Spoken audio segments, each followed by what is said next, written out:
All right, Jean-Philippe Mateta and Michael Olise. Jeffrey Schlupp got in the act. He got an assist in that game.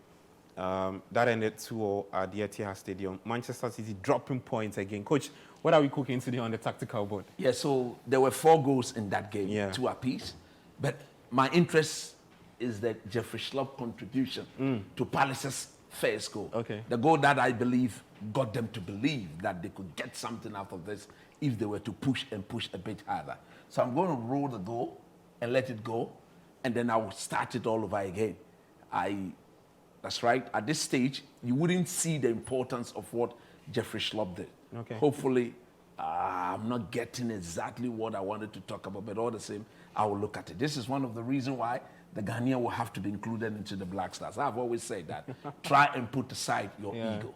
There was a moment I really wanted to highlight, but this highlight is not given. It's about the movement. You see, of Schlupp, okay, leading to that goal.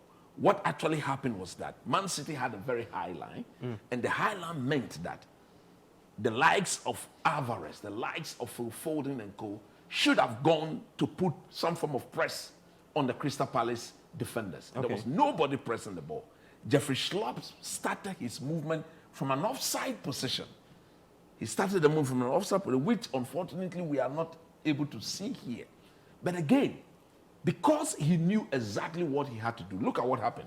When he got the pass and he took on Neves, the Portuguese centre-back. Let's pause it there.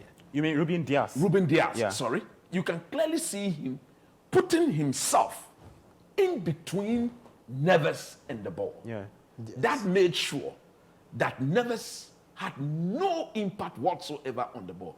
Any rough tackle by Neves will result in a penalty kick.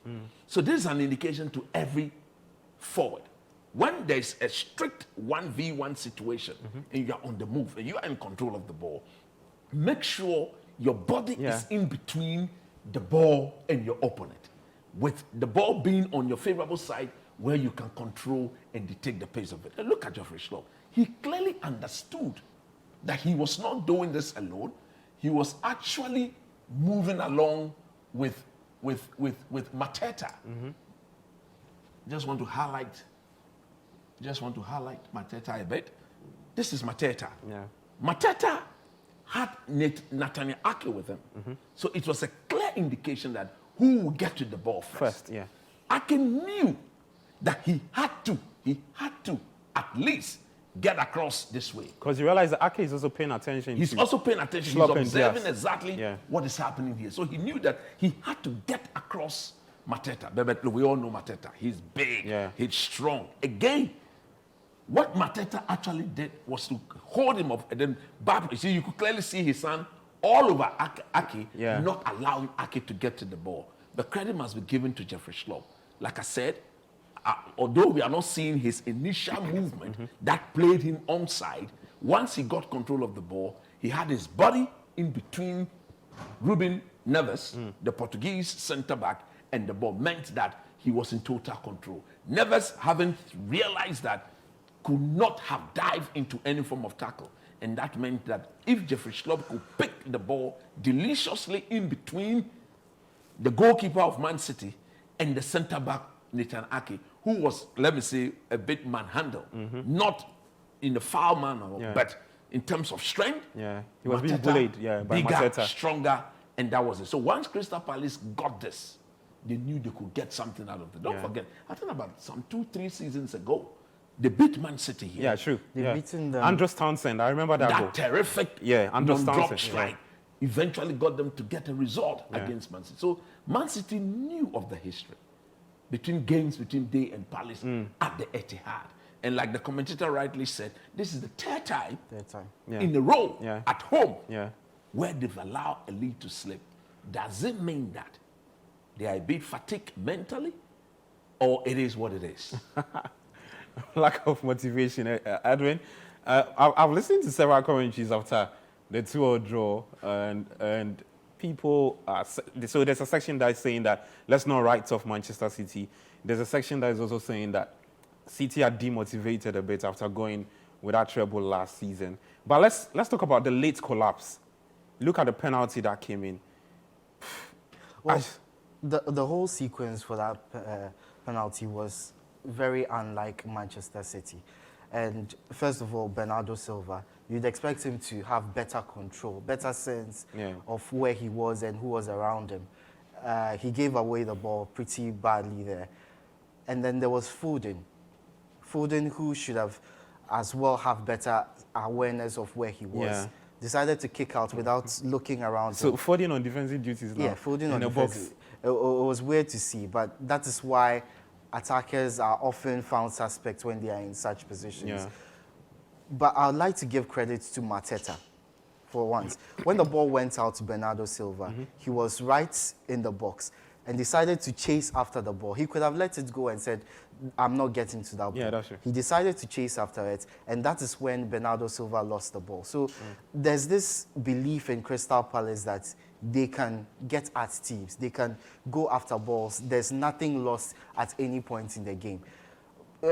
But you mentioned City's late collapses in recent games. It's been a feature of their season throughout. I don't think it's a recent thing. I think throughout the season, there have been moments where City control the game. They get a couple of goals ahead. They get one goal ahead. Yeah. But then they lose focus in the last few minutes of the game. It's happened at Liverpool, happened at Chelsea, against Chelsea, happened against Tottenham Hotspur. But I think in recent weeks or recent games, they are not able to keep up that winning formula. And that is why we are starting to notice these late collapses much more. In previous games, Nottingham Forest, West Ham, Brighton, they got away with the win. So no one really minded that they were collapsing late in games. In these recent games that I mentioned earlier, they are coming out of it with losses, coming out of it with draws. So people are beginning to take notice of the fact that when City go ahead, there's this nervousness that spreads across the back line especially.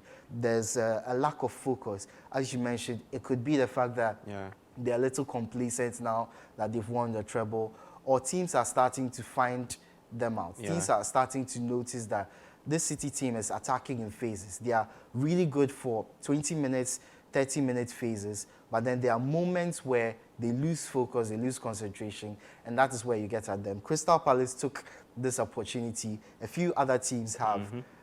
They've managed to get points. But I see City recovering very strongly. You can't count them out. It's around this... You think that they will go on... It's around this stage of the World Club Championship. Club Championship. They've got that to deal with. And help them refocus. It's around this time of year that they go on a really good run, sometimes 10, sometimes 13. I don't even think 10 or 13 is something that they need to do. 5 games, 6-game run, and they are in with a shout, because the consistency from the other teams is not as good as it used to be. Arsenal are not very consistent. They are picking up wins, but they are losing quite a bit too. Liverpool, not very consistent. Winning games, but they are games where they should have won, they are drawing. Aston Villa are the dark horses who are starting to come up there. But all of the big teams are struggling to maintain consistent results. So I feel that if City go on a 5-6 game run, they'll be right up there. So you can't really count out Manchester City just yet. All right, so let's not write City off the Premier League title race. We'll see how they fare